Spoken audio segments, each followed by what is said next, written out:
Hey everybody, welcome back to Chortle Cast. I'm one of your hosts, Jake, and with me as always, the Stream King, the Far Cry guy, the man who may cry devil, and the watchdog, Steven. What's up? No, he is Legion.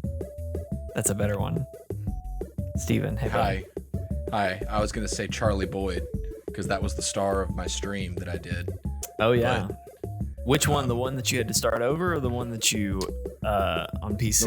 The one on PC. So Charlie Boyd will probably not be making an appearance on the channel. Neither will Banjo Joe or Banjo Joe. Was that a real name? No, it's what I called him literally just now. It was a guy who his only talent was that he could play the banjo, and I was trying to sneak in to this medical facility, and I was like, oh, what do I do? And so I just decided to play the banjo as this guy, and he's like, it's on stream. You guys should totally watch it. It's hilarious. There's a protest happening outside of this medical facility, and Joe just starts playing his banjo, and he's getting really into it. And then everyone just turns and looks at him, and they're mad at first. They're just like, what are you doing? This is our protest. But then immediately they're just like, okay, yeah, we get it now. We love the banjo. And so then all these people start showing up, and I fueled the fire of their protest with my banjo. I love it. That's all I did. Through the power of song. For the power of song and nothing else, because that's all he can do. That's all he can do. Ladies and gentlemen, we're not here to talk about banjos, or maybe we are. I don't know. We'll see what happens when we talk more about Watch Dogs Legion. But we are here to talk about all things video games, TV shows, movies, anime, whatever the heck we want to talk about. And banjos. Because we're Chortle Cast, the official podcast of Chortle Games, and we got a great show for you. We are going to be talking. We had a pretty decent news week this week. We actually had to cut some stories, so that's always fun. We're going to talk about. That's not because we don't have time for it. It's because they're not good enough for us. That's right. Exactly. Yeah. We're going to talk about Cyberpunk being delayed yet again. We're going to talk about some surprising free-to-play PS Plus games, and then we're going to talk about how Ubisoft is full of a bunch of fucking liars, and then we're going to talk about Watch Dogs Legion. I might even talk about Pikmin 3 if we have time, because I've played that. I've beaten it now. What did you say? Pikman? You say Pikman? Pikman? I want to talk about that Pikman. You know, you got them red Pikmins. You got them yellow Pikmins. I picked that one. I picked the blue one. I picked the red one. Pikman. It's my favorite game. They even Blue's my favorite. They got the Blue's my Pikmins. favorite man. They got the winged Pikmin. Those are great. They can fly. Oh, I didn't know that. That's my favorite man then. Wow. Apologize for all the southern accents that just came out. A lot of front end on this episode. A lot of front end, but that's okay. We're here to have a good time. You know what I mean? This is what it's all about. That's what we do. We come here, we hang out, we talk. It's great. So the first story, what is your favorite banjo? I am partial to the hillbilly banjo. You didn't even try. I tried really hard. That's all I could come up with. I was like, what kind of banjos are there? Here's a good way to BS your way through that kind of question. Is there a wooden I'm banjo? partial to kazooie. Oh, that's a good. It's a good one. It's a good one. Here's what's not a good one. Cyberpunk 2077 has been delayed yet again. I don't know. It is a pretty good joke. It really is a joke at this point. It really is a joke at this point. Do you know what's funnier, though, Steven? I didn't make the connection until very recently. Jinx, one of my favorite gaming clothing stores, all right? Not sponsored, but I really like their stuff. I am now notorious for when I pre-order a shirt or buy a shirt from Jinx or any clothing company for that matter, whatever game I just purchased a shirt for gets delayed. Like, it has happened multiple times. It's happened multiple times with Cyberpunk in particular. And so I ordered a new Witcher shirt from Jinx the same day that they had this delay. So can we stop and turn this into just everyone put on your tinfoil hats? Do you know what the word jinx means? I do. As a matter of fact. A jinx, and I looked it up just to make sure that I was not. I was like, I don't have the definition handy, but I know what it means. A person or thing that brings bad luck. Yep. Well, that's Apparently, get your shirts somewhere else. Every time you shop there, something gets delayed. You're bringing bad luck on us by shopping at a place that brings bad luck. Sorry. It's just they got such good shirts, Steven. They're such good quality. It's great. Not sponsored, but I would love to. Is it sponsored? I would love to be. Look, I would love to half sponsored. Half sponsored. But anyway, Cyberpunk 2077 has been delayed from November 19th, I believe it was, to December 10th, which, funnily enough, is the day of the Game Awards. So I don't know that anything's happening. I haven't seen good old Jeff Keeley saying anything's going to happen, but I'm just saying the game will be out at that point. Jeff Keeley did have something to say about this. Did he? What did he say? I missed it. He said, maybe it's about time we change what gone gold means or something like that. Oh, well, there are several people that are making that. In fact, we talked about that. That was a topic of the show. It was like Cyberpunk's gone gold. And I was like, ladies and gentlemen, we can sit back, we can relax. No, we can't. Yeah, Jake was waiting to order his Jinx shirts till it went gold, because surely that would break the curse. You just had to have your stupid shirts. I had to have my stupid shirts. They put out a statement, and one thing I like about CD Projekt Red is they're always very transparent. They have this great, I'm very familiar with it now, this great graphic that's bright yellow, cyberpunk yellow, and it's just got a bunch of text, and they're just like, hey, we're delaying. Here's why. But it boils down to their biggest challenge right now is shipping the game across so many different to current gen and next gen, along with PC. Basically, they have 9 different versions of the game that they have to test and make sure are working. All of this while dealing with COVID, so they're all working from home. Yeah. So obviously, it was just became a bigger challenge than it needed to be. And CD Projekt Red has always been a company that says, it'll come out when it's ready. You know, they're not going to rush it. Yep. Which is it. And again, we've talked about this. They started doing crunch. Most likely, this is going to just extend crunch for their employees. I am not in the camp of, this is giving them more time. They don't have to crunch as much. I think they're going to crunch until December 10th. Absolutely. Which is sad. I hate that. We're getting into Thanksgiving, that people are going to have to be crunching through. The 10th won't quite get into Christmas, but like there's still what are you talking about? issues. Christmas starts November 1st. That's my guy right there. You know what I mean? Lee Allison, literally when we got home today, she was like, so when are we putting up the Christmas tree? And I was like, I don't have time for it this week, but we can put it up as soon as we get back from Disney. You looked at her at 11:59 on Halloween. She had a pumpkin on her head. You looked away. You looked back at 12. She had a Christmas tree on her head. Christmas tree. Yep, absolutely. That's how it worked out. But anyway, you hate to see that. I am ready to play this game. I'm always in the camp of, it just take your time, make the game, make it good. We'll play it when it gets here.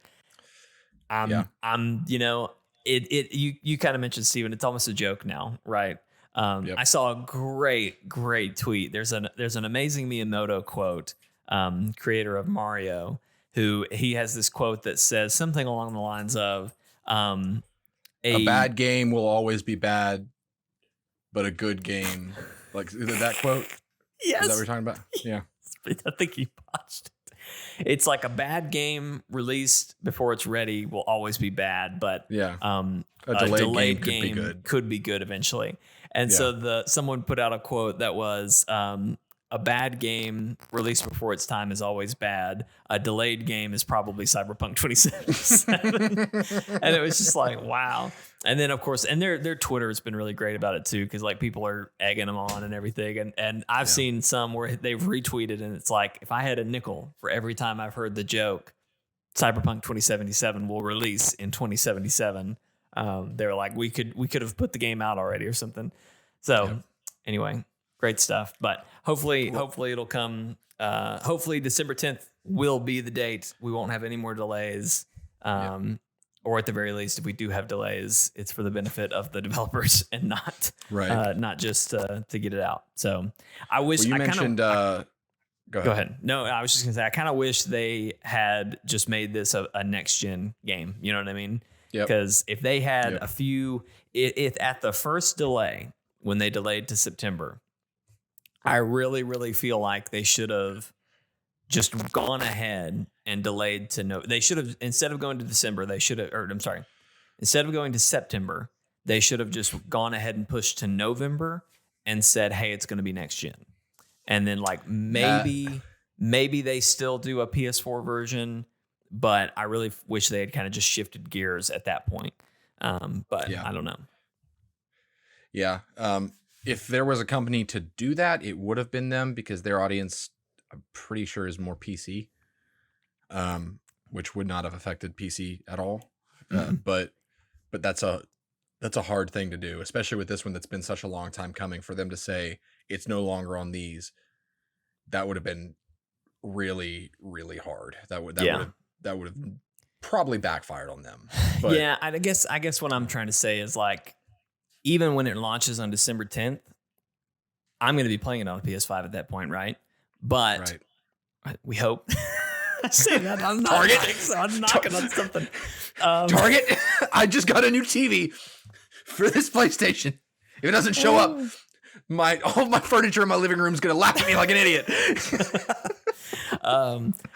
Hopefully I'll be playing this on a PS5. Period. Yep. I just wish at this point that I was playing the version that was made for PS5 instead of just an up. You know what I'm trying to say? Because it's so confusing. Because yes, it is launching on PS5. I'm going to be able to buy a PS5 version, but I don't think that version is going to be the upgraded version yet. So I don't know. It is what it is. It's going to be good.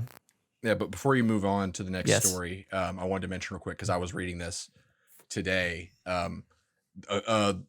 Crystal Dynamics did a stream. You just mentioned developer transparency. I just wanted to mention this real quick, because I do appreciate it out of developers who do have it. But they did a stream kind of talking about what to expect and everything. This wasn't a war table, but apparently they did this on Twitch or something. Mm-hmm. I didn't watch it. I read about it. But they talked about how COVID has affected their developing process. Mm-hmm. And they were talking about mocap sessions and voice work and stuff. And basically it boiled down to, because of COVID and the restrictions that it's placed on them, an afternoon of recording turned into multiple weeks of work. And that, when you kind of think about that, you put it into perspective, it makes a lot more sense why they're dealing with what they're dealing with.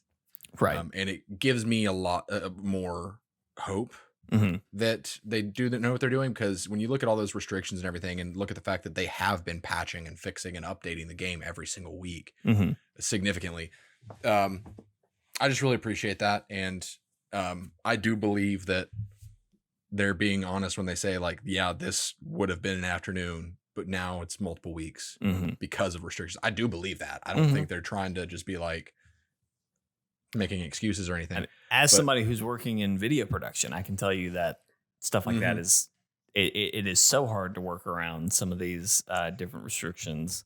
And that's why, a lot of I'm sure everyone at this point has seen a lot of Zoom content of, people having interviews or doing podcasts through Zoom or Discord or wherever.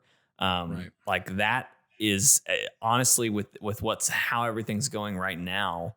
It is just, what is the simplest thing that we can do that meets regulation that we can make work? And so, I totally, I believe that that's something that could have taken an afternoon of somebody coming into a recording studio could take weeks, because, they're either having to set up a booth where they're at. I don't know. So. Right. So I appreciate that from them. And we also did get a look at Black Panther in the game, like his outfit. So I'll send that to you. It looks pretty cool.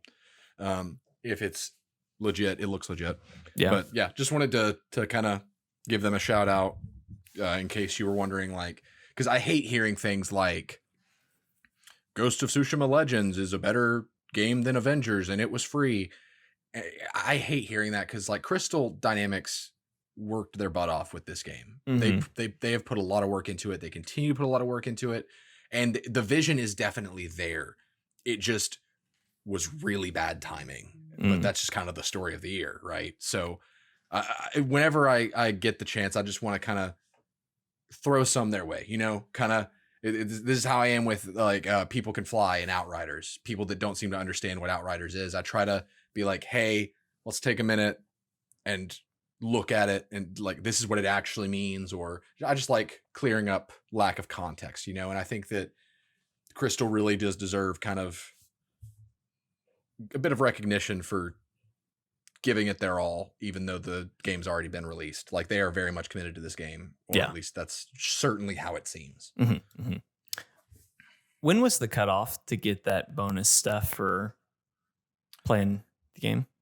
It might be today. You might still be able to get it. You should definitely log in today. I will look it up. Completely forgot. All right, while you look that up, let's talk about some other good news, some great news. Well, I'd say it's some great news. It's probably mixed for some people. I don't know. Anyway, here we go. PS5 launch game, Destruction All Stars. November 5th. Whoo! I'm logging in as soon as we get off this podcast. If you have, I'm gonna be logging into Avengers and just checking in. If and say, you have hey, Avengers, go talk to Sarah Garza and say you're the best, and then log out. If you have Avengers, you have not logged on since before October 20th, I believe. 22nd. Log on. 22nd. Log on now. You will get a ton of free stuff. Like $15 of in-game currency, and then a bunch of other stuff that's super useful. So definitely log on, because the game is going to be great eventually. It's just running through, like, everything is taking like 3 times as long as it should right now. So it's just taking them a longer time to develop stuff. So Steven, it's worth it to log on. Seriously, you're the best. Thank you. You're welcome. PS5 launch game, Destruction All Stars, has been delayed to February, but it will be launching for free via PS Plus. Nice. I should have used air quotes, but I was holding my phone while I read that out. Yeah. Hey, real quick sidebar. Don't buy another shirt from Jinx until we all have our PlayStations in our hands. Okay. Fair enough. I'm serious. I will know. Steven gets an email from Target. It's like, hey, your PS5 has been delayed. I get a call. What did you buy? Salt and burn the shirt. I'm afraid. Salt and burn the shirt. That's funny. But yeah, that's pretty much, the headline is pretty much all you really need to know. If you didn't know what the heck Destruction All Stars is, it was one of the games that's been shown in some PS5. What do they call them? State of Plays? State of Plays, yeah. Have they been calling the PS5, like, I guess they are, have they been State of Plays where they've like just talked about the PS5 and like shown games? Have those been State of Plays? I don't know, because there's been so many of them. I don't have any reason to think that they aren't, but now that I'm just sitting here, I'm like, I don't remember the branding because they have a very specific style. Anyway, doesn't matter. They've shown it off a little bit. What was the game that you were like, oh, well, that means this series is dead then? What was it you always talk about? Because it's basically the same kind of style of game. Oh, Twisted Metal. Twisted Metal, yeah. So Destruction All Stars is a multiplayer game that's at its best when you're competing with gamers online all around the world. I'm sorry, I thought this was going to be a description of what the game is. This is why they put it to PS Plus. Anyway, what it looks like to me is it looks like a mix between like Overwatch, and what I mean by that is like hero characters, like a bunch of fun, wacky characters that you get thrown together in. And then like, I guess Rocket League, if you were trying to kill people with your car instead of hitting a ball into a goal. So I kind of tuned out, like I kind of just zoned out, checked Twitter during these parts of the showcases because I was just like, driving game, I'm not interested. Yeah, Jake sees a car and his brain shuts off for like 20 seconds. Yeah. But you tell me free and I'm like, well, yeah, that's the reset. That's the reset. Like, that's you can override the brain shutdown reset if he hears the word free. Or bow. Yeah. If you told me you could shoot bows out of the car, I'm interested. Yeah. If he hears bow, sees bow, really there's a bow anywhere, his brain turns on and overrides the shutting down of the car for 2 minutes. Yeah. Like you have Jake's guaranteed attention for 2 minutes if there's a bow anywhere. Do you have anywhere. a manual over there? Yes. You're nailing these times though. Thank you know what I mean? Like, I mean, that's spot on. You have my operator's manual over there. Sometimes you just know somebody well enough to where You can write a manual. You could write the manual, honestly. There are some people where I should probably make a bid out of that, writing people's operation manual, because there's so many people that I have down to a science, and it's kind of boring. It's kind of boring how much I know them. Anyway. Surprise me more. Yeah. Don't do that, please, God, Jake. Please, God. Anyway, I think this is good news for this game. For the game, absolutely. For the game, because I think this is going to but I think this is going to open the doors for tons of people to try it, you know? Like I said, I was completely uninterested, did not care, was not going to pay money for this game. But as soon as you tell me free, it's like, well, okay, I'll try it out. I'll play it. We'll do a stream of it or something, you know, just for fun.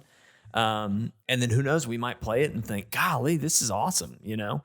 And so who knows what that means? How does that get dollars into their hands later? I'm sure there's microtransactions. I'm probably still not going to spend money on it. I mean, it would have to really blow my mind for me to spend money on it.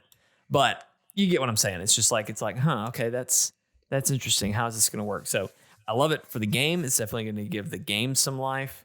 But I don't know how that works from a financial standpoint. I've been told from some business friends that like having a subscription service that you're getting steady income every month, like that is the way to do it. Like if you can make your business do that somehow, do it, because that's great income. So that's what Game Pass is doing. You know, they're launching all their first party stuff on there, which I don't know that this is first party. I'm not in first party. I don't think it is, but I could totally be wrong. I don't even know who the developer is of it. I'm trying to skim through here real quick, but anyway, regardless, Game Pass is doing that. Game Pass is working for them. It's interesting, and this is I'll circle back to this, but it's interesting because Sony was not wanting to do this, but now they seem to be doing this with they said they didn't believe in Games Pass, Sony said, but they're almost halfway starting to do this. So we had Fall Guys launch on the PS Plus, right? We now have Destruction All-Stars that is going to launch on PS Plus. But not only that, Steven, let's talk about Bugsnax. Well, also Rocket League did this back in 2015. It was the first one. Bugsnax. But we've talked about that. Now we're talking about Bugsnax. Bugsnax, Steven. Bugsnax. Yeah. November 20th, the first PS5 PS Plus game will be Bugsnax. I mean, what a world we're living in, okay? What a world. Bugsnax came into our lives with a catchy K-pop beat and took the world by storm. I'd even wager they saved 2020. And here I am, Steven, so in love with this. 2020 hasn't been saved. We're still in it. Here I am saying, man, Bugsnax. I bought the song. Do I want to play the game? I kind of get what it's about, but I don't know. Well, now it's free. They hit the reset button. I'm in. I'm all in, baby. We're going to stream it. We're going to play it. It's going to be a great time. But anyway. Did you say we? Are you making me play Bugsnax? Jake, are you making me play Bugsnax? Yes.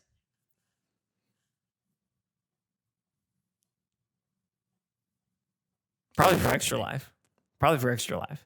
Oh, yeah. Making me play for charity. So all of that blah, blah dramaticism. Bugsnax is coming to PS5 free to play through PS Plus. So obviously this is very cool. And it's coming alongside its 4 titles, Middle Earth, Shadow of War, which is like a huge win. And then Hollow Knight. That's Void really Heart Edition, which is a huge win. Yeah. And as far as I know, you can play both of those on your PS5. I believe so. I believe so as well. Neither of them are called Joe's Diner. Neither of them are Joe's Diner. So yeah, my heart says yes. Should be good. But my head says, are you sure? and we'll get there in a second. But really, so Bugsnax, this is very exciting, very cool. It's cool that it is the first PS5 Plus, PS Plus game. You know, like that's a cool one to have, right? I definitely think it's going to give Bugsnax more legs than it probably was going to have. Obviously, it was very catchy, but I think when it was very catchy, right? I was being a little facetious there at the beginning, like it took the world by storm, whatever. It did take the world by storm. Everybody was talking about Bugsnax because they were like, "What is this game? What is this game?" But once we found out what Bugsnax was, I think a lot of people kind of probably, I would assume, lost interest. I definitely it kind of took the world by storm in the same way something takes the world by storm completely ironically, right? Kind of the same way Tommy Wiseau took the world by storm. I mean, I think the people who are interested in this type of game are seriously into it. But absolutely, yeah. But the storming of the world was largely people making the memes and being like, "We're just talking about Bugsnax." What is Bugsnax? Like, we talking about Bugsnax over here. So anyway, very exciting. But to me, when you look at all of these things that have happened, the really interesting kind of reading between the lines story here is Sony suddenly taking more interest in launching things on PS Plus? Because one of my biggest gripes with PS Plus is 9 times out of 10, when a game comes to PS Plus, I've already played it. Right. And granted, I play a lot of games. I am a whale in a lot of ways when it comes to video games. I'm gonna play everything. We have a YouTube channel where we play games, so we're playing things. We're trying to play as much as we can, right? Nothing excites me more than when a game like Hollow Knight comes to the service, because it's like, oh man, Hollow Knight, I've heard so much about it. I've just never had time to play it. I never one of those games that you have every reason to play it, but you haven't gotten like a reason to buy it yet. Yes. Yeah. So totally understand. Those are like the best. But when a game launches on the service, I don't even have a chance to ponder buying it yet. What? Right. Like I'm so excited. So I really, really, really hope. I don't think Sony is ever going to go to the point where they're going to say, like Xbox does with Game Pass, first-party titles are coming to this service. I just don't think they're going to do that unless it's like a really small game that a first-party studio made. Like Bugsnax, I'm pretty sure these are not the folks who made this did not, and I really hate not saying who the developers are, but it's not just readily available for me. They made the other Octodad, but I can't remember what the name of the company is. Oh my gosh, I feel horrible. I'll just Google it. Hang on. I've almost got it. Developer Young Horses. There you go. Young Horses Incorporated, making Bugsnax. They're not a first-party studio, right? They're a third-party studio. Obviously, they partner with PS5. This is a PS5 launch game. I think smaller titles like this that they can work out deals with, we're going to start to see launch on PS5. Maybe if Insomniac, and I'm just using them as a random pulling out of a hat example, if they make a game that's really small, like could have been a $30 or $40 title, especially if it has multiplayer, Sony, I could totally see them launching it on PS Plus and now. But I think that's as far as it goes. I don't think we're going to see the next God of War launch on PS Plus for PS Plus members. I just don't think we're in that world, but I do think this is a huge step forward in the direction of that, right? Because here we have 3 examples, and I think Fall Guys was very in a large way a test. I think Fall Guys probably the way I imagine that happened is Digital was like, "Hey, we don't want this to flop. Can we work something out?" And Sony was like, "Sure, we want exclusivity. Here we go." And then it just blew up. And I think that probably perked Sony's ears and said, "Wait a minute. Okay. Yeah. What could we do with this?" So I hope this moves us in a direction of not quite to Game Pass level, but we're getting closer and closer to Sony having faith in those titles, and not even titles, but you know what I'm trying to say. So last bit of story, Ubisoft lied to us, Steven. Ubisoft. So they're a bunch of Ubisoft liars, didn't. and They I didn't can't get lie. back to myself. They didn't lie. They deceived. They withheld. They have deceived and withheld, and I have somehow logged out of whatever I was on with old IGN here because I went looking for Bug Snacks. I've got it pulled up if you need me to. Bug Snacks won't let me go. Well, the first story I was going to talk about was allegedly, not all PS5 games. I'm sorry, not PS4 all Ubisoft games will be playable on the PS5. Namely, can you list off the original names, Steven? Games? Yeah, the games that were listed here. My dogs won't shut up. The games that are listed here. Assassin's Creed Syndicate, which is kind of a shock. It's a great one. If it's true. You never played that one, right? I played it for 5 seconds and hated it. Assassin's Creed Chronicles Trilogy Pack. Right. And the individual chronicles within them. Star Trek Bridge Crew, which is a bummer. Yeah. Werewolves Within and Space Junkies. That is what was listed. Yeah. Now, they have since come out, and Ubisoft has given an update, a statement, and actually they've pulled a lot of these articles that kind of mentioned this story, and they are claiming that it is misinformation, I think is what they said, or inaccuracies. Inaccuracies, thank you. But they have not specified what. So, like, for all we know, it could be, oh yeah, Syndicate will work, but none of the rest of those will. Or it could just be like, no, we got a way bigger list coming. That's the inaccuracy. All these, no. Oh, done. I'm sorry. No, yeah, none of these are going to work. Now, the interesting thing is, of course, Xbox, it all works, right? And Xbox PR has been ringing that bell like it's, you know, they've been letting you know that is a thing, which is great for them. I mean, that is why Xbox is killing the backwards compatible thing right now. So, you know, ring that bell. You got it to ring it. But I'm really curious to see what they come back and clarify with this.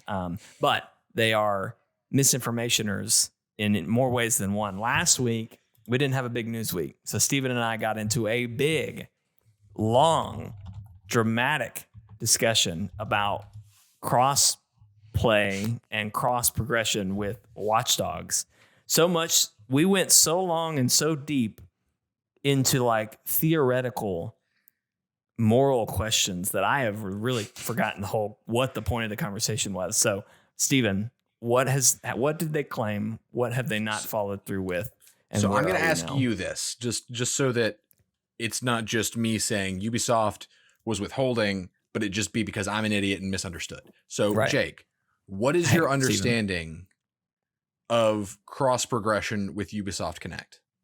What does that mean? I'm sorry, you're gonna have to ask me that again. I got a notification from Uber that I could get a hamburger for $30, and it just really threw me off. I'm sorry. What? Say that. Ask that question one more time. I had your attention so little that literally Uber being like free hamburger. They dinged my watch. They dinged my watch, and I was like, "Did Lee Allison text me?" No, it's not. It's so literally a small tug at your arm was all it was gonna take to just completely throw you out of sync of this conversation. You know. Got sure. it. Right. So when you think of Ubisoft Connect and cross progression that they made a big deal of and said everything was going to be launching with the launch of Watch Dogs Legion. Mm-hmm. What does that mean? What is cross progression? What is Ubisoft Connect? When I hear cross progression, what that says to me is I can pick up my phone or I can pick up my computer and I can start playing a game on there. But then when I want to be a big boy and go sit with my PlayStation, I can power up the game there and pick up maybe not right where I left off, but like I can continue the progression that I've made on my PC or my phone or wherever on the other console. That is what they described it as. Right. As far as I remember. Funny enough, I can't find most of these articles. Like I only ones I can find are secondhand and they don't have direct quotes. they pulled a lot of their articles. The one announcing Ubisoft Connect, they pulled it from the Ubisoft Connect client. I can't find it. Oh, hey, there's a message from the Rainbow Six quarantine team. Yeah, I'll read that in a minute. Okay. I just saw that. That may be another story. That game's still real? Well, I don't know. The update may be, hey, the game is not real. So one would think then, and this is what we talked about. Right. Because my big question was, if you I had Uplay Plus and you get free things on the PC for that game, are you going to have those free things through cross progression in the PlayStation? Right. The answer is you don't even get cross progression. Because even though they have said, and it's probably the wording, I probably overlooked something, but I looked it up so much to where like I did some light reading before I made the decision to go ahead and buy Legion, because I knew most of my gameplay for Legion was going to be on PlayStation, because when multiplayer comes out in December, I'm pretty much going to be migrated over to PlayStation. But I was under the assumption that I could cross progress between PC and PlayStation. So I did a lot of time on PC over the weekend. From like Thursday to Saturday. And then I bought it on Friday on PlayStation because I was like, oh, this is great. I can play on whichever one. I did some light reading, and they even said from their own mouths was, this means that if you want to play on your PC, you can do that. But if you feel like going to sit on the couch and hopping over to your PlayStation 4, you can pick up where you left off. That is like almost a verbatim quote. That sounds like the quote I just gave.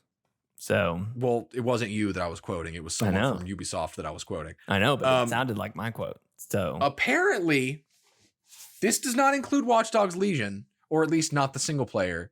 Even though they said in the Ubisoft Connect stuff, it was like all these features will be in our game starting with the release of Watch Dogs Legion, like something along those lines. And I wonder if they said that, but then like right under that or right next to that, and we didn't log it, was Watch Dogs Legion multiplayer or Watch Dogs Legion online. I don't know, but did they put that little thumbnail? Or it could be, and this might be the reason they pulled it, is like, dadgummit, Bill, you didn't put online. Now we look like idiots, Bill. That's what I think happened. That's what I think happened, is that they had to do a retraction. And online, if you look at the Ubisoft Connect homepage, I think I have it pulled up here somewhere. It clarifies which games, and Watch Dogs Legion is not listed. I don't know.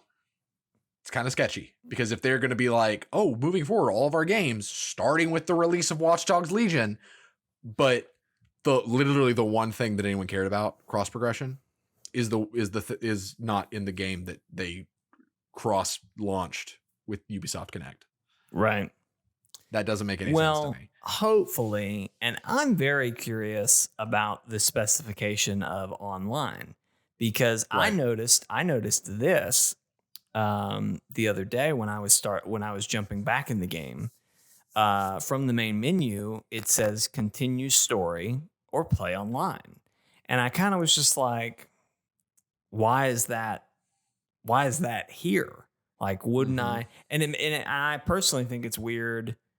Well, actually, I haven't thought about it with Avengers. I guess you do have to play multiplayer in Avengers Initiative. What is it called? Avengers Initiative? You have to play Avengers Initiative to initiate. I don't know. Anyway, I digress. I'm gonna get to you in the weeds. I just thought it was weird. I was like, why do they specify this online? And of course, it's not available right now, but it's a button. And I was just like, why is it specified? So I'm really curious.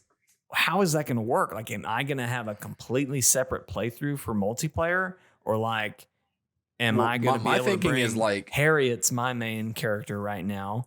She's a character you have to pay for. I'll talk about that later. But am I going to be able to play as Harriet? In this online stuff. Like, what am I? That's my thought, was that you choose which character you're going into online with. So if your campaign roster is connected to online, which I thought is what we were told, but I don't know for sure, then how is cross progression not single player? Yeah. That doesn't make any sense. That doesn't make any sense. What's going to be really weird, Steven, is when online launches. What was his name? What was your main guy? Banjo Joe? Banjo Joe's not my main guy. What if, Steven, you launch the game on let's throw a number out there. February 3rd. You know, they launch online. It's a big day. It's coming out next month. You log in. It is December? Yeah. Yeah. Okay. You log in. Let's just say December 3rd, Steven. December 3rd, you log in, and old Billy Banjo Joe is sitting there in online, but you've lost all story progression. You have cross progression, but you've lost all your story progression. I get some awful glitch where every character is just Banjo Joe. That's even better. I love it. Oh, man. No. I would be so mad. It's just such a weird decision. I thought it was a weird decision when they were like, yeah, we're going to launch the online stuff later. I mean, I didn't care because my playthrough of Watch Dogs 2 that I recently just went back and replayed that and beat it because I never beat it the first time. My number one thing, I was just like, how did I live with this before was the online. Like the drop in, drop out, people popping in and popping invasions. out. Not even invasions. Like people can just spawn into your world. And like at first it was fine, but I think they just started to get bored, which my God, I don't blame them. It's probably, how many years has this game been out at this point? What are you what are you doing? If you've beaten the game, what are you doing in it? You're you're messing with people, you're griefing people. So I started getting griefed by people who they spawn into your world, right? And they're on your team. So like you theoretically can just start doing things together, but you can always crash a car into somebody. You can always blow up a car next to somebody. You know what I mean? There's always ways to do friendly fire other than just killing them. So anyway, I digress. I'm going to get into the weeds, but it's just weird that they would launch it this way. And so I think that is obviously having more ramifications than they were initially expecting. What Grand Theft Auto 5 did. They launched the single player and then they launched the multiplayer. And my thinking is maybe, which would add credence to the thought that single player rosters connected to online, maybe they wanted to give people time to play the game and build a roster to get characters that they liked to put them in then crossover. Yeah. Now, here's a question. Have you tried the reverse of this? Have you tried cross-progressing your PS4 gameplay to PC? No. Interesting. But I did look up more clarification, and there was clarification saying that the cross progression is cross generational for single player. So it'll work on my PS5, or so they say. Very interesting. Pissed if I get my PS5 whenever Target deems me worthy, and I'm not going to be able to load my cross save. Well, we'll have to see how that goes now, this would be the perfect time to jump into our conversation about Watchdog, but I don't want to do that. I want to talk about Anthem. Yes, Anthem. Steven, Anthem, they had a whole new, they wrote an article, right? Telling us about menus and stuff they're going to do. What you got for me? Okay, I hear it in your voice. You're just like, let's talk about Anthem. They've got new menus. Ooh. Menus. You're so ready to just be done with this just because you want to talk about Legion. No, you heard me. Steven, what did I say at the beginning of this? I said games have lived and died for less. That's true. He did say that. Good menus, man. It makes or breaks a game. But this doesn't have to do with menus. They had menus to show what they were talking about. I'm just saying that you told me at the beginning they have some great menus, and I said, okay, I said cool. They had screenshots. That, and that is what I said now. So, what did they talk about, Steven? Tell Allison to come nudge your arm so that you'll stop talking. I'm drinking my Red Bull, so I'm getting a little bit of energy. Okay. I'm starting to sweat. It's a little hot up here. You know what I mean? Have you considered that maybe that's the kerosene that you're putting into your body? Does it have kerosene in it? You go ahead. No, that would kill you. Don't check the nutrition for kerosene. It would kill you. Not checking, but it's got bicarbonate. It's got some of that. Oh, that's baking soda. I didn't know that. It's got magnesium carbonate. It has colors. That's literally an ingredient. So they posted a update this week. They've been doing these every so often. B12. That's kind of. They've been doing these kind of showing what changes are coming to Anthem when they do this Anthem 2.0, Anthem Next, whatever we're calling it. So I'm just gonna read. Give me the highlights. A little bit of this. Give me the highlights. Okay. So I'm just gonna start reading, and I'll insert opinions and perspective as I go. I love it. Javelin gameplay and builds. As we've spent time engaging with all of you and avidly playing the game, we've seen and heard a common theme. Anthem doesn't offer any satisfying Javelin builds. We want to improve this, so we're excited to hear what you think about the changes we're trialing around the concept of, quote, builds. Choice and experimentation in your loadout. All items are categorized to one of the 11 available equipment slots. Weapons are either primary or secondary, allowing distinctiveness in their role. Mods and artifact slots replace components. Manage equipment and abilities in your loadout screen. So there is a loadout screen. That's which I assume means you can swap out loadouts in a mission. Yes, and I personally don't like that, but I'm very much in the minority. If everyone likes it, great. Reliably create builds. Abilities are unlocks, not drops. Play with the abilities you want when you want. Empower your abilities by equipping them with mods.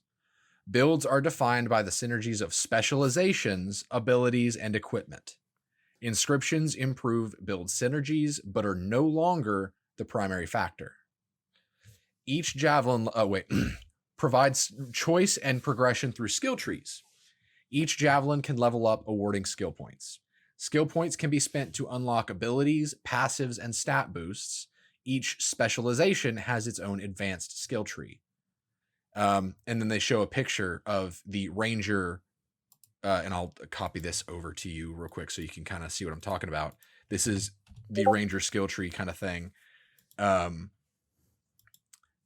There is Captain, Longbow, and Soldier.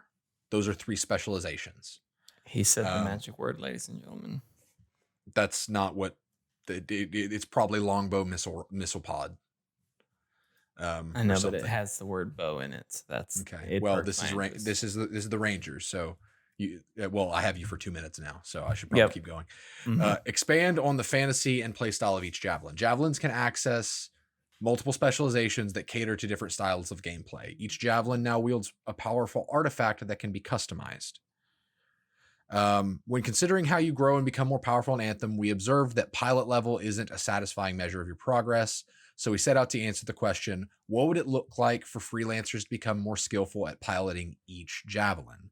We've been exploring the idea of Javelins, experience, and levels which allow you to permanently unlock abilities for your Javelin that you can then customize further with mods. We're currently testing these ideas via a new skill tree system. In this system, each Javelin would have a basic skill tree where all baseline abilities, passives, triggered abilities, and stat boost for your Javelin can be unlocked. We would like to be able to focus on the specific style of gameplay if you like best about your Javelin. So after the basic tree is completed, we're also testing the concept of specializations.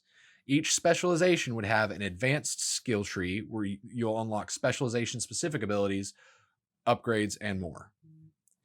And then they go into what an artifact is. We've heard from you that components feel like nothing more than stat modifiers. With that in mind, we're also experimenting with a new artifact system to replace them. Artifacts are pieces of superpowered tech that set your Javelin and Freelancer apart. Each Javelin type would have a distinct artifact catering towards its class fantasy. For instance, your Ranger's rocket pod would be upgraded into the Skyfell launcher artifact, a pair of back-mounted missile pods that transform into powerful rocket launchers. Back-mounted pods that transform into powerful rocket launchers. These artifacts would change in appearance depending on what parts you equip. There's also an opportunity to allow for more interesting decision-making.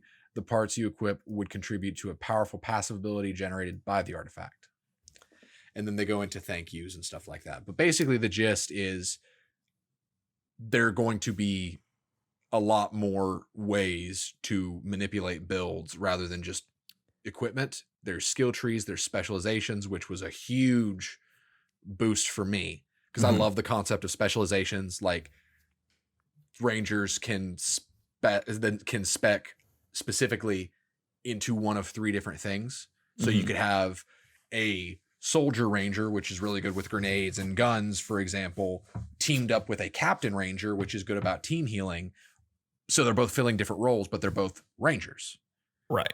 I love that in games. Guild Wars 2 is a great example of a game that did that, to where each class had a bunch of specializations. So you could have an elementalist that dealt damage with fire magic. You have an elementalist that healed with water magic, a tank elementalist with earth magic, and so on and so on. I love that concept because it makes it to where decisions for your javelin are a lot more important than, like, if you don't like certain aspects of a javelin, it's no longer like a make or break now. Because with the interceptor, I think that's probably the best example. I like the way the interceptor moves. I don't like melee combat in Anthem at all. So now there could be a specialization for the interceptor that focuses on its movement speed or something else, and makes it to where you can make a non-melee interceptor. Yeah. That's my understanding of this. And that sounds great. Because this makes it to where they don't really have to make any new javelins. They just make new specializations. And we talked about this a few weeks ago, maybe a few months ago, that's what I think they need to do, is just not add javelins, add specializations instead. To where when you pick your javelin, you're just picking the frame, like the way it moves more so. But I don't know. What are your thoughts on any of that? Well, you're the build guy, right? Like that's something you really enjoy, making builds, doing that sort of stuff. I am very much, I struggle with making builds, right? And I can't really do anything until I know exactly what I want to do, and then I do exactly what I want. Like I don't experiment with stuff. So I'm not as familiar with all these terms and all this, how this all is going to work and what this is all going to allow you to do.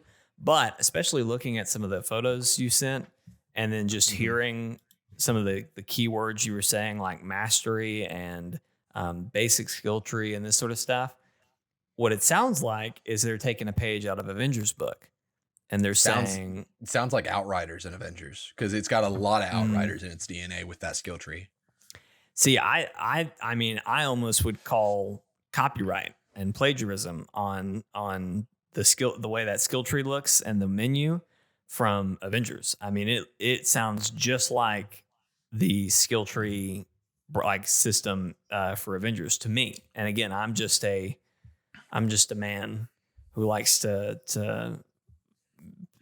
play games. Yeah, I can see what you're saying. But the difference here, if you look at that picture I sent you, there's a lot more branching than there is in Avengers. There is. Avengers, for the most part, it's like you get everything or you pick one of 2. Right. So I'm encouraged by that, and that's not me dissing Avengers. I like the way Avengers does it. I think that's the way to do it. Make it to where each hero plays a specific way, but you can go more into certain aspects of that hero, because ultimately you're playing Iron Man, so you're going to do range things or so that makes more sense. But with Anthem, I love the idea, because it made me realize that if there was any of these MMO lights that it makes sense to really just dive all in with build crafting, like build creation, it's Anthem, because you're making a suit. You're basically Tony Stark making your Mark whatever suit. So it makes more sense for you to be able to fine tune these things and say, oh, I'm using this piece because I want to do this and this and this and this. Like they really need to embrace that. And I hope they do, because right now the best build crafting in the genre or subgenre or whatever you want to call it is Division. That's why I play it so much. And I want Anthem to do better than Division, because I think that thematically, or whatever you want to call it, it would make more sense for it to. I don't think it will, but this is definitely a step in the right direction. Don't be sorry. Be better. Yes. But also be sorry a little bit. A little bit. Speaking of being better, let's talk about Watch Dogs Legion, Steven. We're out of the news. we're here to talk about what we've been playing. We're catching up. We've been playing some Watch Dogs Legion. You've played a little bit more than I have, Steven. I've played a lot of it more than you have. Yeah, you've had a lot of it more. You've played a lot of it more than I have. I've maybe played 4-5 hours, maybe. Okay, yeah, I've. You're eating my dust right now. Really? But we're probably about the same spot in the story because I just unlocked the construction worker, and I did the mission that they wanted, that we needed him for, right. And it was like comically easy. It was really funny how that all worked out. So I'm going to tell you how this conversation is going to go. Okay. I'm in an interrogation. All right, listen to you, punk. This is how this is going to go. Oh, I'm sorry, Flynn. I scared Flynn. Hey, it's okay, buddy. I love you. You are going to talk about your experience. Okay. And then I'll talk because I feel like I've got a lot more to say because I've seen a lot of different angles of the game. You have a lot more to say, and I'm just going to guess that you probably have a lot more positive things to say, but I think it's because this game was geared a little bit more towards you.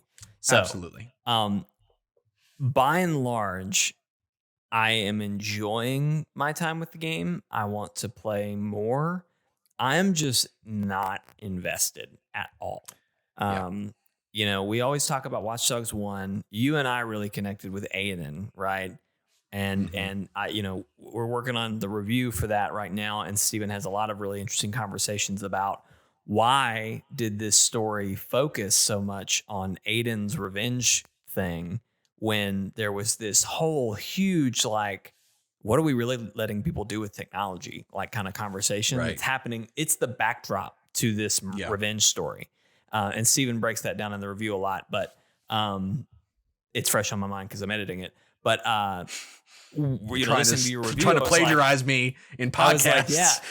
I was like, well, reading it and listening to Steven do that in the podcast, I was like, wow, okay, that makes a lot of sense. Like, why did they focus on that? But I really identified with that story of Aiden. I am on the warpath against these, pricks at Bloom who inadvertently killed my niece, right? Watch Dogs 2, I think they improved a lot of gameplay. And I mean, in a lot of ways, I think the gameplay feels the same in Watch Dogs 3. There are some major differences because whereas with 1 and 2, you were constantly upgrading your character to be able to do more things. So, I could hack things faster, or my little RC car could jump higher or sprint faster or whatever. Or I had more range with my drone. Like those were things that you were constantly upgrading Marcus to be bigger and better. Whereas in this game, everything is specialized. But it's weird because yes, it's specialized, but everybody can kind of do everything. Right. One thing I noticed like really early on, and I don't like, again, I did play Watch Dogs 2 recently, so I'm not like it, but not so recently that I can be like, I remember this exactly. But like, I feel like with Watch Dogs 2, you had to upgrade some skills to be able to do some pretty basic hacks, right? Right. Like you really needed to kind of focus very generally at first to make sure you could do a lot of basic stuff, and then you could kind of specialize into how did you play the game. Whereas in this game, I feel like everyone has all the base hacks. Like if there's something you can hack, anybody you use can hack it. It's just who can hack it better, right? Like Harriet, one of my characters that I'm playing with, who I bought, and I'll come back to that again. She has like faster hacks and wider range of hacks. I know there's a hacker character that you can get who one of their cool talents is they can hack keys from any distance. So I've always played the game where I send my RC car or my drone or my spider bot into the place, do whatever I can with the drone, and then if I have to bring my character in, I'll go in. the spider bot's awesome. I love the spider bot being able to go into an area, take down everybody, and most things you can do with the spider. Like if you have to pick something up, you can do it. If you have to hack something, you can do it. But in the cases that I do have to go in, I can knock everybody out with my bot and then come in. That's how I like to play. And one of the biggest annoyances was, yes, you'd find a key and you'd start to hack it, and it's like Marcus is too far away because Marcus is down, a block across because I did this with my bot. Right. That character doesn't have that issue. So there are definitely people who are going to be better fit for most things. Well, I don't know. But everybody can do everything. Yeah, I don't know if you've noticed, but in the case of the spider bot, it's got super long range. Yes, it can go a long way. Yeah, so I haven't even hit the range limit with the spider bot. I haven't either, to my knowledge, which is great. I love that. But anyway, everybody can do that, right? And you can upgrade equipment. So like my spider bot, I can upgrade my spider bot to have like what used to be a skill tree for Marcus. I now have a skill tree, in which I say a skill tree. It's literally just you can upgrade or you cannot. I can upgrade my spider bot to do the improvements that I would have had to do on Marcus. And that spider bot translates to anybody who I equip a spider bot to, which I equip a spider bot to everybody because that's how I'm going to play the game. So what I'm getting at with this is everybody can do everything. It's just who can do it better. Right. And so for me, because I have a very specific way that I like to play this game, pretty much once I find a hacker or a drone person or somebody who can play my play style, which is I park outside, send my little robot dudes in and go, that's how I'm going to play. The only thing that's going to force me to change or like go looking for somebody very specific is when I do hit a wall and it says, oh, you've got to come to this point. You've got to press this button yourself. You've got to go into this bunker. Right. Then is when I'm going to say, maybe I should find a spy. Maybe I should find somebody who is going to be better. Really like the spy. I did enjoy the early gameplay with the spy. That was really fun. But anyway, so far, and again, I'm talking about 3 or 4, maybe 5 hours that I've played this game. I personally have not found that situation where I said, I got to get somebody else because Harriet ain't doing it. Harriet ain't pulling it off. You know what I mean? That's been my struggle. They made the spider bot very accommodating. Yes. Especially fully upgraded. I upgraded. That was the first thing I did. I got enough skill points to upgrade. The stealth one or the turret one? The stealth one, because I didn't do a turret one. I love the turret one. It's my favorite. Can it hack and do all that stuff too? Yeah. The only difference is that I think the stealth one is what you do melee takedowns with. Yes. The turret one, when you leave it, like you would leave a camera, it flips, like its body flips, and a gun pops out, and it's a stationary turret. Will it start shooting people? Yes. On its own? That's okay. Yes. That's pretty cool. Yeah, and when you fully upgraded it, you can manually control it. So you can manually go in, then pop the turret up and start shooting things. I gotcha. But it's you're silent. not running around shooting people as the spider bot. It'll only shoot unless you upgrade it. I understand. Yeah, okay. It only shoots when you're not controlling it until you get the third upgrade. Then it does both that, and you can manually do it.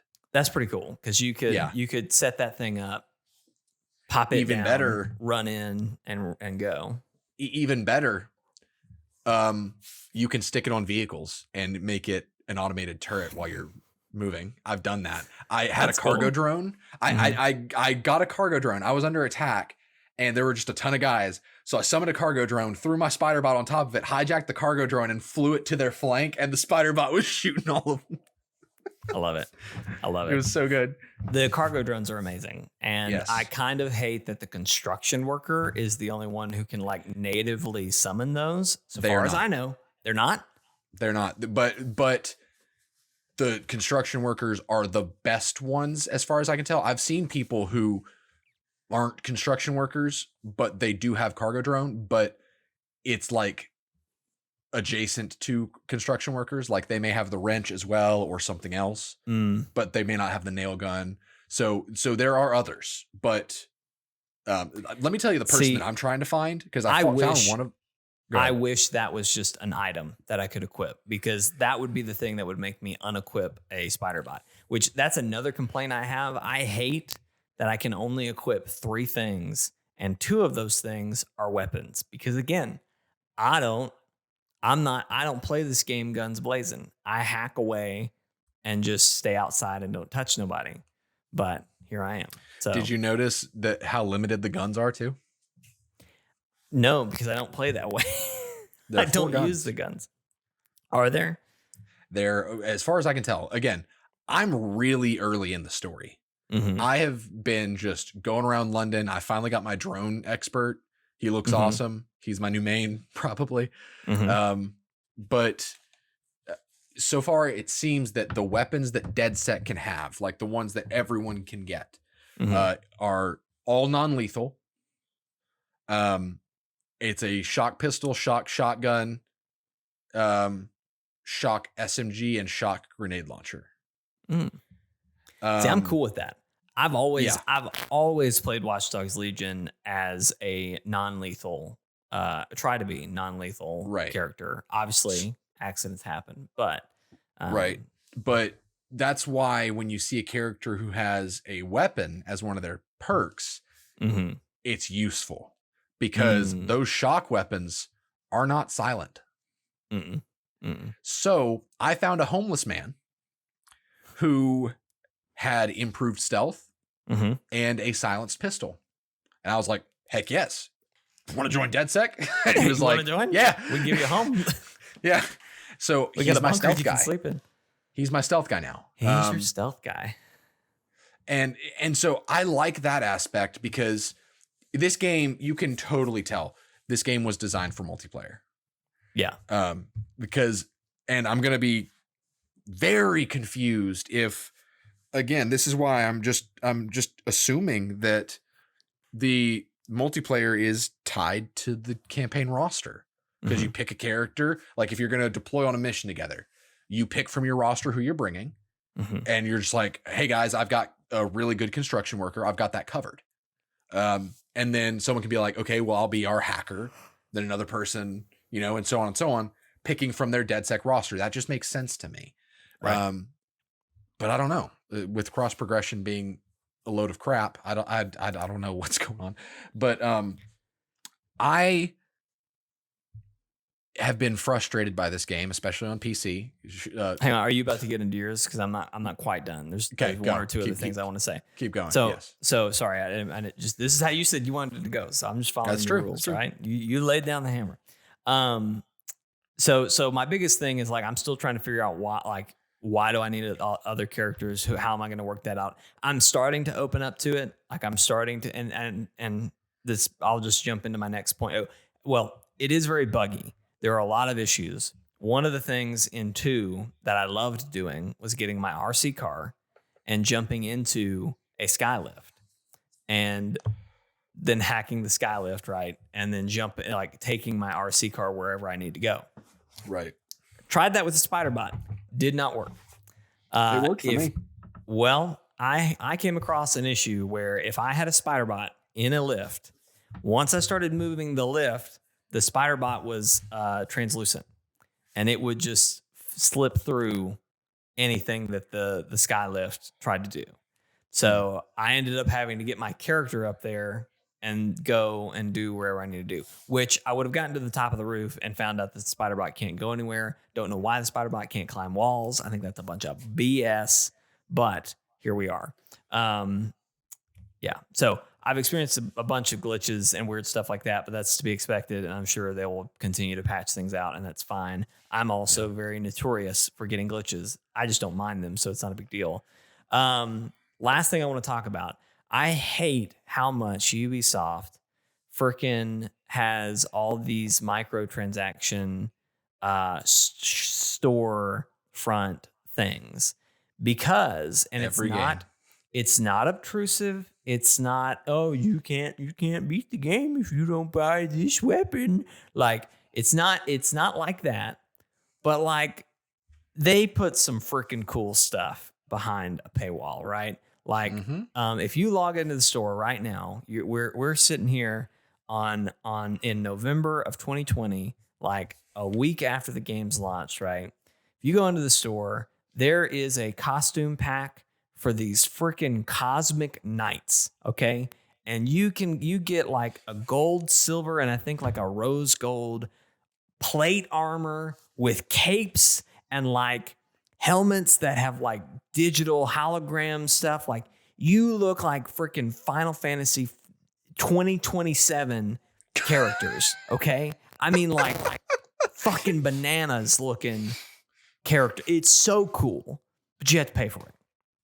And then on top of that, like, oh, okay, Jake, that's a cosmetic. Like, what's the big deal, dog? What's the big freaking deal?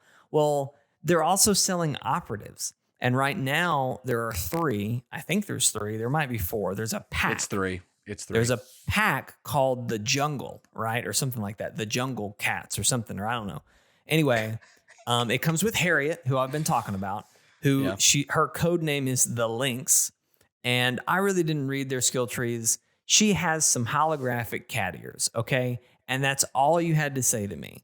And I was like, I gotta have Harriet. I hate to break it to you, but I found like 5 operatives in my time when I wasn't even looking for it that have the skills that Harriet has. Do they have holographic cat ears? Well, all of them can now because you have Harriet. I know. I didn't have that before I had Harriet, though. That's the problem. And here's the other thing. This is also what kind of pisses me off. Watching reviews and watching, here's my first 15 minutes of the game, whatever. All of those people probably very specifically planned, especially to me directly, specifically. They singled out me. All of those people had Harriet unlocked. You had Harriet unlocked, Steven, Uplay Plus on PC for Uplay Plus. So I'm sure I had the Ultimate Edition, apparently. So I had a version that's like $120 worth, apparently, on the Uplay Plus. Crazy. Anyway, they all had that. So I saw Harriet early on, and I was like, man, I love her cat ears. And then I was just like, oh my gosh, I know what I want to do. I want to make a team where every single one of my operatives has the holographic cat ears. And even better, the cat ears are technically earrings. So totally doable. They just go with everything. Yeah. They go with everything. So that's what I did. But I had to buy Harriet first. So I went ahead and just bought the whole pack. So I got the whole jungle. There's the Viper. He has Thief Takedown. Yeah, so like when Viper he takes is down amazing. People, he's great. I got the Leopard in there as well. Didn't really read his skill trees, but he has a grenade launcher, an AK, and something else. But he's my fighter. When it says you got to go in there, Jake, I say call the Leopard. Call him up. Get it in here. That's what I'll do. Get the Leopard here. Get the Leopard here. Get the Leopard on the phone. That's what it was. Get the Leopard. Anyway, so I wouldn't ding the game for it because again, like Steven said, you can find people with the same skill set. For all I know, there are holographic cat's ears in there. Technically, they're Lynx ears, so whatever. But I don't know. It's just a pet peeve of mine. And like Assassin's Creed Origins did this, right? Like I played a little bit of the game, and then at a certain point, I was just like, man, I'm not getting it. I don't understand. But then I looked in the store, saw there was a staff that could light people on fire, bought a horse that was on fire, and I had a great time. I enjoyed the rest of the game because it was like, cool, I can do things now. You know what I mean? So I just kind of hate that that's the model they've shifted to. Jake, you're the reason that they have that model. I know. Vote with your wallet. I completely understand. But like for me, it's like, and this is why I ended up buying it. It was like, you know what? If I'm going to play this whole game, I'd rather play this whole game with those cat ears. And it would just make me enjoy the game a lot more. So I'm just going to do it. You know what I mean? Here I am. I'm just going to do it. So I did. And here we are. Yeah. But anyway, you were the entire reason that Ubisoft has these. So to sum up my thoughts on the game, I am curious to see more, but I am not just outright sold on any of it because the story has not. I mean, the story might as well not exist because I didn't even talk about the worst freaking part. I hate the dialogue. I hate it. I absolutely hate it. It's not you were dead sick. Yeah, bruv. Oi, governor. Biscuits and crumpets. Governor fam. Don't do this to me, fam. Blimey. Right on. Let's go save London. You would think that I wrote the dialogue for this. And I mean that in the most insulting way. Yeah. Because oh my gosh. And like I'm obviously not British. I am not from London. I have no real connections to that. So for all I know, that's what they sound like. You know what I mean? That's why I said I might as well have written this dialogue, because that's where I don't know. But it is so, it is obtuse. It is a lot. If I may speak to that. Please, and take it away from there. Because I hate it. Because my response when you said that you hate the dialogue over text was something along the lines of, yeah, but there was no way it was going to be good because of what they're doing. Because all the characters are voiced. There are several different voice recordings. They play with the pitch of different voice recordings to make it feel like there are a ton of options. Mm-hmm. So what probably happened is that it's not so much the writing of the dialogue as it is most of the performances. It's Harriet's, and this is another reason why I'm glad I bought Harriet. Harriet is the only one that I've listened to that I don't hate. She is not obtuse with her. My drone expert has an Irish accent, and I love it. Very nice. He's great. I like his dialogue a lot. But so what probably happened is that there's like one voice recording, like one voice actor that certain lines work with, but they just gave all the voice actors those lines. And so sometimes they sound bad, just like really bad. Maybe, but it's not even that. It's just like they are trying to cram so much British vernacular into it that it just doesn't feel real. And like I said, for all I know, that is what they talk like. I don't know. I've heard from other podcasters that I listen to who are English, who are from London, and they're like, I can't stand the dialogue. That's like one of their big things too. They're like, no one talks like that. It is not like, this is ridiculous what they've done here. So I understand what you're saying of like, they had to write literally hundreds of options for every single dialogue piece in the story, because it could be any of these hundreds of characters. So yeah, I'm sure at some point they were just like, frick, just throw Blimey in there somewhere. Maybe say fam a couple times. Like they just started sprinkling stuff into it until it just didn't make any sense. It reminds me of the Metro series, how they got like 3 guys to voice all of the dialogue, or how it feels like they got 3 guys to voice all the dialogue, even the women and the children. Right. So you'd see a kid and they're like, oh, Artyom, I am a child, vodka. It was just always bad. That's kind of how this game is, where sometimes you just hear someone, you're just like, oh my gosh, I can't recruit you because of your voice. I had that. Like, it was like watching an action movie where, you know, the guy's recruiting his team, like he's handpicking his team. I went and I checked this person's itinerary, like knew where they'd be at what time. I went to where they were. I was across the street. I watched them leave their apartment, and I walked up and I was like, hey, I'm with DedSec. And they were like, oh, you with DedSec in there? And I was like, bye. I immediately just removed them from my recruitment. You should have just shot him. You just put him out of misery. I should. But here's why I didn't shoot them, Jake. Because it could affect other people. Because it can affect other people. And oh my gosh, I'll get to that in a second. Take off, Steven. Take off. What do you think about this whole thing? I'm about to go. Okay, I'll start with the bad first. I'm about to go. I'll start with the bad first. It's a Ubisoft game. It's buggy as hell. Yep. On PC, you can't swim because water is actually a trap that leads you into the nether, where you just keep falling. That happened to me twice. And I have only tried to swim Can you guess how many times? Twice. So water's a trap. Don't mess with water. We've told you before. Don't mess with it. It's no joke. Ton of just little wonky factors in the way the game plays. I can't tell you how many times I've gone up to somebody being harassed by an Albion officer trying to save them by punching the Albion officer, and my guy will punch the victim.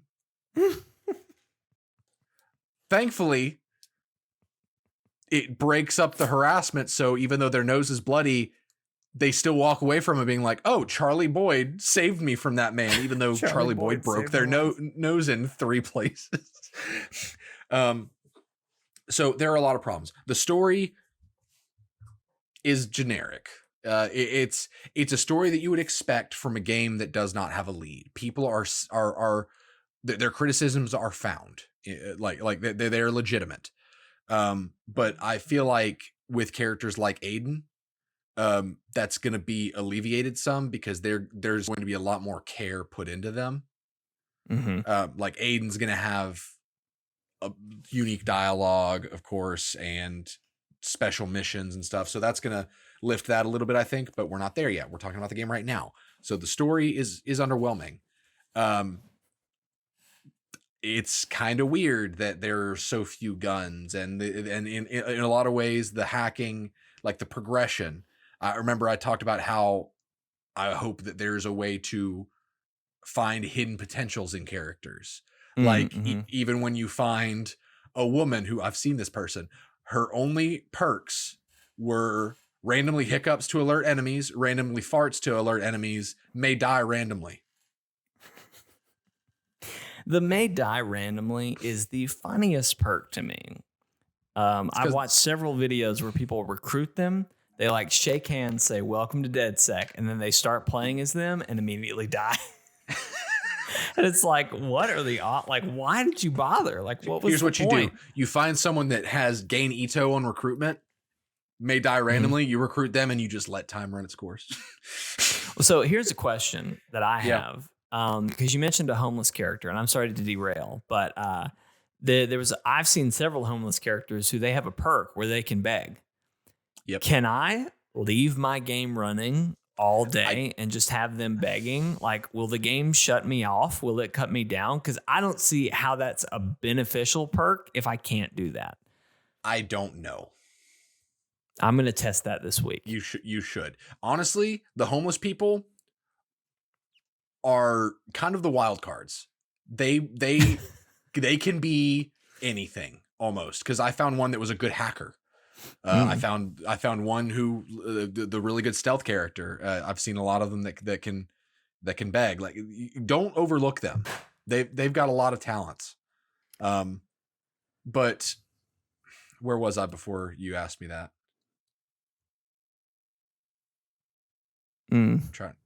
Story, I think. Maybe the story is there. It's not bad, but it's no Aiden Pierce. It's not up to par with what you'd expect from a game like this. But I'm curious to see where it goes. Me too. Because it is interesting. Mm-hmm. But there's no connection. Like, it's like they took a game like Skyrim or something like that, where you have the silent protagonist, to where you insert yourself into the character. It's like that, but the protagonist isn't silent, and they say "blimey" every 5 seconds. And it's not just one protagonist; it's as many as you can recruit. I don't even know if there's a limit.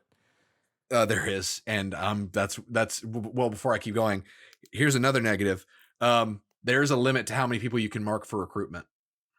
I knew there was a limit to how many you can mark. How many can you recruit? I mean, if there's a limit to how many you can mark, there's got to be a limit to how many you can recruit.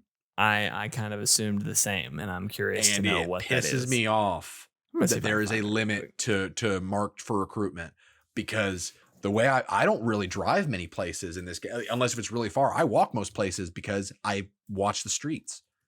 I see who I can save or who is a good potential recruit, I mark them and I come back to them later. And then when the game is like team is at max capacity, because when you mark them for recruitment, you're technically adding them to your team. So that's probably your team size. It's probably 45. A combination of you can recruit 45 people and that's it. Yep. That's a bummer. But all this to be said, you're probably sitting there thinking like, this game kind of sounds lame. I love it. I love it so much because it's buggy and it's got the microtransactions and it's got all the other Ubisoft problems, but it's got the Ubisoft positive that we haven't gotten in a long time, and that is gameplay innovation.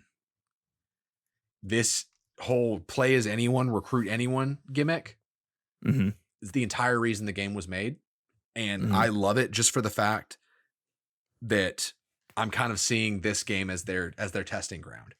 This is almost like the first Watch Dogs game. And I'm not saying it's like Watch Dogs 1. I'm saying it's like Watch Dogs 1 and Watch Dogs 2 were just them being like, what would a game with hacking look like? And Watch Dogs Legion is like, okay, now we get to do the mechanic testing that we've all wanted to do this whole time. Yeah, I mean, I think the biggest thing that to praise about this game is the recruit anyone system works, and it works well. And there was no BS. Like we said a year ago, like there's no way. Like where's the but? There isn't a but. Not really. I mean, the only but to me is that there's really only a few that are like really standout people. Like, and everything really does kind of boil down to, I don't know. And this is me where like, I see that, this was kind of my thing to begin with, right? Everyone can do the base hacks, right? Everyone can do that. Your guy just might punch better than mine. Or your guy might hypnotize people, and while mine punches. Like those are the only real like differences in my head. Because again, I know you could actually look at the stats and what perk does this person have, and this person can summon a car, but they also have the begging perk, and somehow that makes a really good synergy. Like I know those are out there, but like in general, it is very basic, but I would say it's very comparable. And the thing I can closely relate it to is the Nemesis system in Shadow of War. Like that was a huge and a really impressive system when they built that. This is like the next level of that.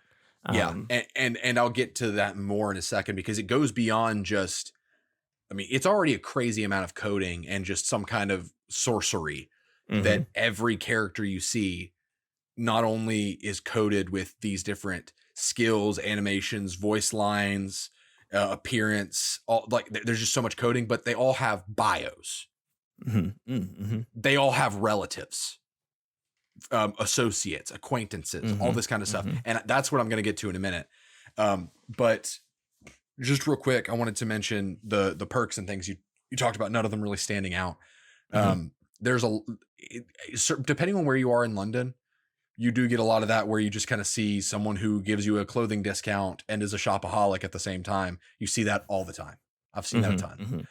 But when you get into kind of the nuance of building DedSec, you realize that it helps to have a paramedic that you may not even play, because just for having them in DedSec, they make your team heal faster.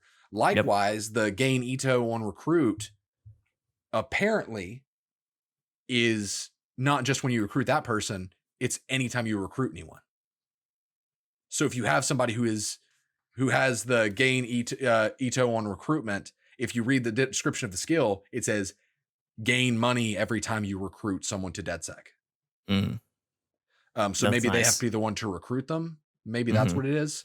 I don't know. But then there's, the people who make it to where they earn more money. There's the takedown thieves. There are those small things that help, that are just kind of the little economic things. But when you get into the gameplay stuff, people with guns have a lot of value. Even if you find somebody who they have, like I found this one dude, I forget what his job is. It's something random. Like he's a butler or a museum curator or something, but he has a semi-automatic shotgun and he takes less damage. That's huge. And those are two things that are fairly common. So it's really just finding those things in the right sequence. Because this is the kind of game that once you've played for a few hours and you've recruited a hacker, a driver, a shooter, a stealth character, all that kind of stuff, you won't be recruiting people that as often anymore. Right. But that's because you're looking for the next thing. And there is kind of an entry level to where, like, because at first you're going to be marking somebody like, ooh, that person has a G36. I don't have anyone that has one of those yet. Oh, you're just marking all these people as you see new things. But then it gets into the interesting stuff to where you're still kind of on the prowl looking for people, but you have characters that you like to play. That's kind of the fun part. Because I was walking around the city playing on PC, and I was just in the middle of this park, and I was scanning these people, and I saw this guy named Tobias King. He was my main on PC. He had a CTOS drone. He could drone betray hack. He had fast downloads, and he had faster cooldowns. That's a good character. Which, by the way, the whole thing of everyone doing everything, everyone can do everything on a base level, but there are certain hacks that certain people can't do. Right. Oh, really? Yeah. Like drones are a big thing. Everyone can't hack drones. They can disable them, but you can't. Like, only people with drone betray hack can make it to where drones turn and fight for you. Gotcha. Yeah. There's stuff like that. And there's a good few of those, but drones seem to be where stuff can be pretty different. But there are those characters that have kind of a weird mixture of, wow, these are really good things that I didn't think would connect, but yeah, I'll totally, like, there's something that I'm really wanting to find is a good hacker that also has a news drone. And I found this girl because I like the news drone because it's got a good speed, but also it can take pictures. So you need to take pictures with certain objectives. Right. She was a war correspondent, and she was just a random woman I saw on the street. Like, I think I saw her because she stopped to listen to a musician. And since she was a war correspondent or something, so she was basically like a wartime journalist. She had a special gun. She had fast hacks, a news drone, and something else. It was like, holy crap, that's gold right there. That's awesome. So there are those characters. I've only seen one war correspondent this entire time that I've played. So it really can take just finding that specific person, but you just really have to keep your eyes peeled.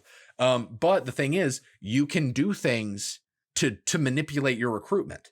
Like, I've been looking for a drone expert for a really long time. And I can confirm, if you are looking for a drone expert, go to parks. That is where they hang out, because that's where they can fly their drones. So you can totally, not all the time, but you can totally find drone experts at the parks, just like you would find construction workers at construction sites, even though these characters do, quote unquote, live their lives. They congregate towards these specific areas. Protest leaders, which I really like them. They're the ones that can rally people with a megaphone. You find them leading protests. Or amateur hitmen, which probably come with one perk and a gun. They are often just roaming the streets, but professional hitmen are usually sticking to the alleys, not being seen, stuff like that. So it's so clever in how this when you think of like a game world that's alive, this is one of the most impressive examples of the NPC. Like, no, I can't say NPCs. There are no NPCs in this game. I definitely have been a lot more careful driving around, because every time, like, as I get close to somebody, I'm like, if I hit them, I'm never recruiting them. Like, they're going to hate me. But so here's the thing about that. I was thinking about this the other day. We haven't released our Watch Dogs review yet, and I really wish I'd buckled down and finished the script sooner, because one of my key themes that I talk about is front and center in Legion. It's almost like the game was designed to emphasize this. And it's the concept of even the observers having their observers. All actions having consequence. Because if you look at Watch Dogs 1, there's the whole morality system of not Aiden and who he is, but how he is perceived by the public. If you run over a cop, someone saw it. Someone is bound to have seen it because everything is connected. All actions are connected to consequence. Minnie, shut up. Shut up. I'm talking. This is how this is going to go. Minnie. Hush. Be good. Anyway, all actions have consequence. When the whole everything is connected tagline is not just referencing technology, it's referencing consequence, human interaction. Right. And so Aiden, what he did determined how he was perceived. And it had the effect of, if you were perceived as a villain, then people wouldn't trust you. They would call the cops on you if they saw you, all that kind of stuff. If you were good, then people trusted you. But in Legion, not only do people perceive DedSec based on what DedSec does to them directly, if you run over a guy with a car, he hates DedSec because this guy from DedSec ran over me with a car. But likewise, if I see a construction worker getting harassed by an Albion officer and I intervene, he remembers that. So he likes DedSec to the point to where I could even like call him up and be like, you want in? And sometimes they'll join. But it gets even better and kind of terrifying. You thought before that it was hard to drive around because you may hit somebody that you want to recruit later. You remember how I said that everyone has relatives and connections? Yeah. If you mark somebody for recruitment, let's say there's this hitman that I'm trying to recruit, a professional hitman. I mark him and I want to recruit him later, but now's not a good time because I'm in the middle of a mission. I'm maybe running from the cops or he's doing something. So I just get out. But I'm like, he's marked for later. I'll recruit him at daylight or whatever. So later we recruit at dawn. So later, maybe you're in a high-speed chase. Albion's on your tail and you are just like, I need to get out. If you have permadeath on, you're probably thinking, I like this character. If they die, I'm going to be pissed. I need to just screw the consequences. I'm going to get this character out alive. So you take a hard left into an alley, but you hit this woman. You don't have time to see who it was, but you hit this woman.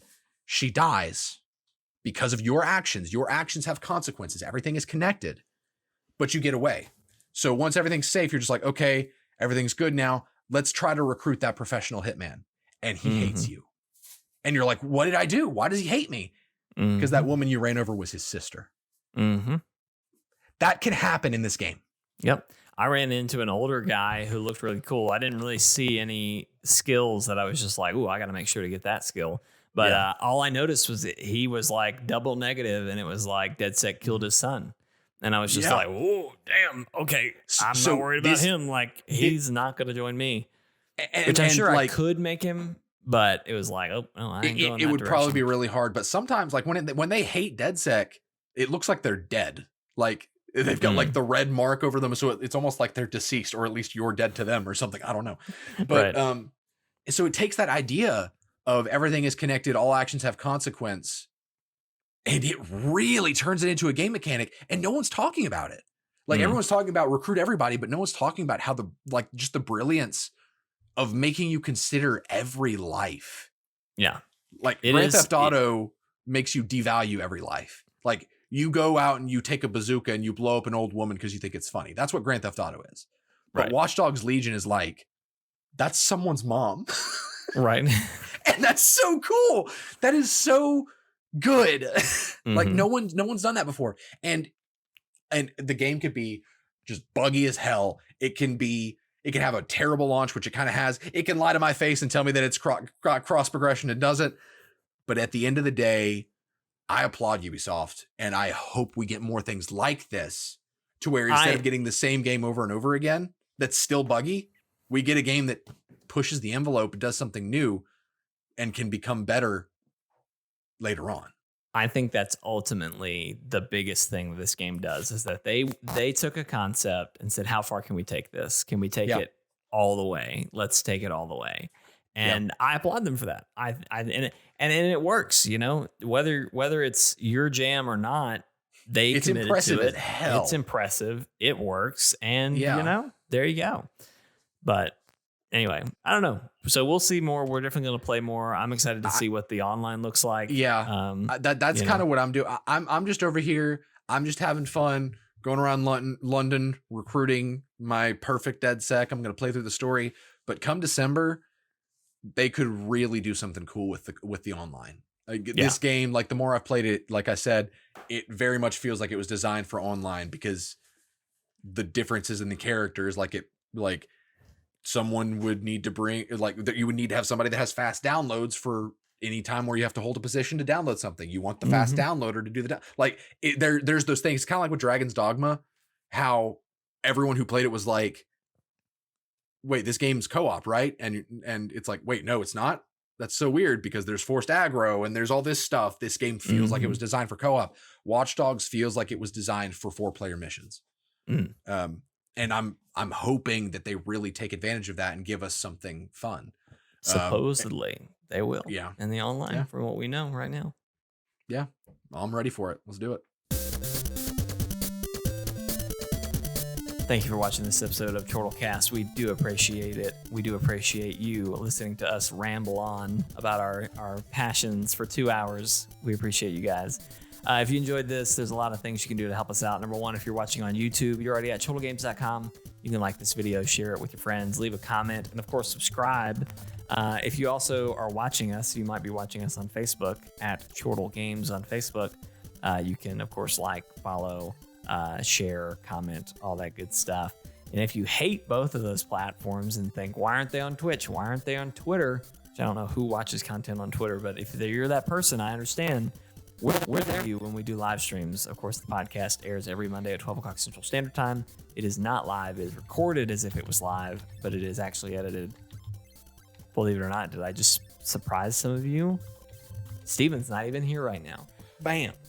He's not there. I just punched him. Steven, I just punched you. Could you react? No. Okay, thank you. Punched me. I can't do anything to him because he's not there. It's pre-recorded. Anyway, we live stream. That was a long-winded way to say we live stream sometimes. Normally we live stream Thursday, Fridays, and Saturdays on Twitch. That's twitch.tv/Chortle_games. On Twitter, at Chortle Games. And then, of course, we're also live streaming on YouTube, chortlegames.com, and Facebook at Chortle Games. A lot of places we have. We're also got a Discord. You can get to that in the description of this video if you want. It's a great time. We appreciate it. On that note, though, normally we live stream on Thursday, Friday, Saturday. Steven and I are going to Disney again because we love Disney and we're maniacs. We're going to brave COVID and we're going to see what Disney is like in a COVID world. So it's going to be very interesting for many reasons. Many, many, many reasons. It's going to be very interesting. But we're going to have a good time. What that means, though, is we are not going to be live streaming Thursday, Friday, and Saturday because we're going to be in Disney. Now, will or will we not do another Let's Play of Toy Story Mania? Who knows? You know, who's to say? All right. I won last time, and I think Steven's jealous. I think Steven wants a rematch. So, you know, who's to say what'll happen? Okay. Anyway, we're not gonna live stream Thursday, Friday, and Saturday is what I'm getting to. But of course, the podcast airs every Monday at 12 o'clock Central Standard Time. Steven is talking about potentially doing a stream later tonight of Watch Dogs. So if you are curious about Watch Dogs, we just talked about it. Steven's going to play more of it. You can ask him questions, all that good stuff while he live streams. We are hoping and we are planning to do a Ghost of Tsushima raid live stream on Tuesday. Behind the scenes, backyard baseball here. I am also editing the Watch Dogs 1 review that Steven did several months ago at this point. And it is my goal and achieve my goal to achieve to launch that before we leave for Disney. So what that means is I have to crunch to edit it. So hopefully I can be done by Tuesday night so that we can stream the raid. If not, there will not be a raid. Steven might do another stream on Tuesday. We'll see how that happens. Yeah. we might pull something off Wednesday, maybe, but Wednesday we're going to be getting prepped to travel on Thursday. So I'll probably be packing at 11:30 Wednesday night. So probably. Yeah. So anyway, that's the plan. We'll see you tonight. We'll see you Tuesday night. And we're going to have a great time. Of course, we'll be traveling for Disney. So I don't think we'll have a podcast. We might do a special edition podcast. Right. But if you're over there thinking like, how dare they have vacations and how dare they not provide content for us? If you're reacting like that, I would love to know who you are. We need more of your energy.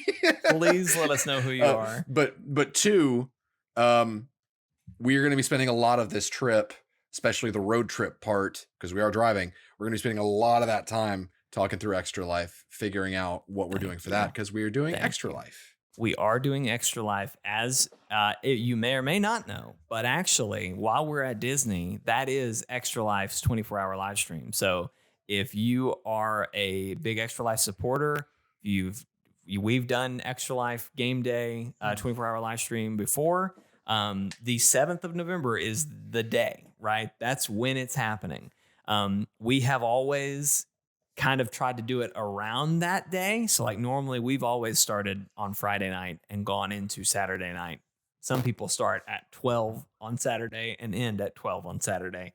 The way our schedules work, we can't do that. But all that to say, if you're excited about game day and just having lots of people doing 24-hour live streams, there are lots of things that are going to be going on this weekend with other creators. And I highly encourage you to go and participate in all of those.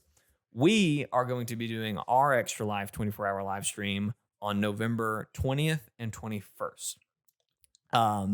Obviously, the biggest reason is that we're going to be in Disney during actual game day, but also there was a huge hack that happened, a DOS attack. There was a DOS attack. A DOS attack on the Extra Life website, which is just horrible. Like, this is a charity. Why would you do that? Whatever. But anyway, it was kind of an issue last year. And so in a way, we're getting away from when everyone else is doing this. So hopefully there's just not a hack and there are no issues this year. Right. But if there are, we are kind of in our own world on another day. So it would be very strange for them to do it on the day we're doing it.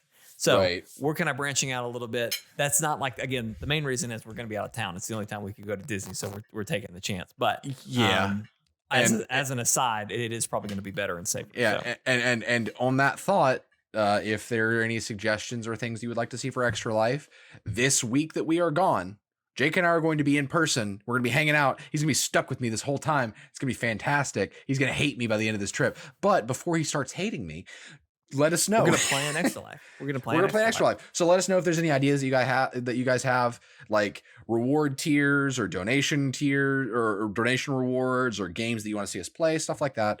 That'll help us in the planning process to know what you guys want to see. Because we lost Cyberpunk, so we need something to fill that void. Well, Steven, there's this little game coming to PS Plus. That's the show, everybody. Thanks for watching. Bye. We'll see you later, everybody. Bye.